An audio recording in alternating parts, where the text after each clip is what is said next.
This gorilla just made a strange gesture. The keeper handed it a beer, but the next second Caesar grabbed the man firmly by his clothes, killing intent blazing in his eyes. A manager nearby witnessed this, grabbed an electric baton and rushed over. Seeing this, Caesar reluctantly let go, but what they didn't know was that Caesar attacked just to get the knife from the keeper. Caesar then used it to make a simple lock-picking tool. While the keeper slept at night, he escaped the cage, then went to another cage. Inside was the largest gorilla in the facility. Because of its aggression, it was always kept isolated. But Caesar opened that door, gently touched it. Buck immediately flew into a rage, but turned back and saw the iron door was open. It tentatively stretched out 1 foot, confirming it was safe. It rushed out quickly.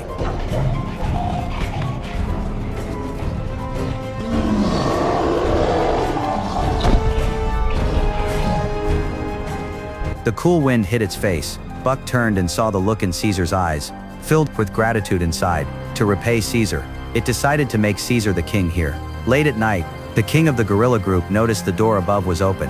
It rushed out immediately, but when it reached the exit, Caesar, who had been hiding there, ambushed it. Caesar picked up a bucket and slammed it hard on the ground. Then he turned around and saw Buck standing right behind him. The warning in his eyes was clear. By now all the gorillas had woken up. They all looked toward them, weighing the pros and cons. The old king chose to surrender, reached out a hand and bowed low. From that moment the crown passed to Caesar. Caesar became the true king here. That night he stole the keeper's cookies, then handed them out one by one to all the gorillas. He was showing the whole group his power through this action. Just like that, Caesar's position grew more stable day by day. But then one day the orangutan suddenly sat down beside him, a stick hanging from its mouth. It asked Caesar why he did all this. Caesar broke the stick in two, meaning that right now they were fragile. Only by uniting could they resist anything. But the orangutan pointed to its own head, meaning most of their kind had low intelligence.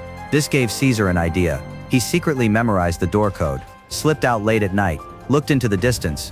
The city was right before his eyes. While the keeper wasn't paying attention, Caesar escaped the shelter, returned to his former home, and in the refrigerator found the gas that could help gorillas evolve. He knew the era of the apes had arrived. Back at the shelter, Caesar threw the gas canister into the cage. Smoke spread everywhere. The apes began to evolve. The next day, almost all of them had the same intelligence as Caesar. When the manager came to work, the scene before him was shocking. Caesar had taught them basic sign language. They began to have their own internal language. In that moment, civilization quietly emerged. A crisis was brewing. That night, when the keeper called all the gorillas back to their cages, Caesar stood alone in the yard, acting unusually, his sharp eyes like knives staring intently at the keeper. The keeper was furious, pulled out his electric baton and lunged at Caesar. This used to be his life-saving move, but this time it failed. Caesar fought back, grabbing the keeper's hand tightly. Take your stinking paw off me, you damn dirty ape! No!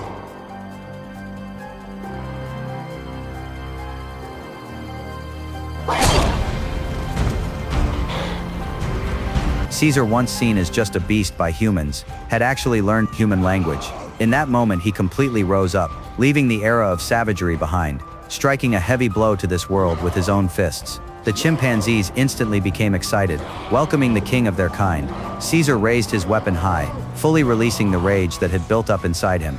Amid the cheers of his kind, he threw the keeper aside, then opened all the doors, returning freedom to the apes. A vigorous revolution had begun. When another keeper arrived, he was immediately surrounded and attacked by the gorillas. Just as he was about to be beaten to death, Caesar stepped in and stopped them. He had no intention of harming humans. He only wanted to fight for his kind's rights. But the keeper, who was knocked out, woke up again. The first thing he did was grab an electric baton and charge at Caesar.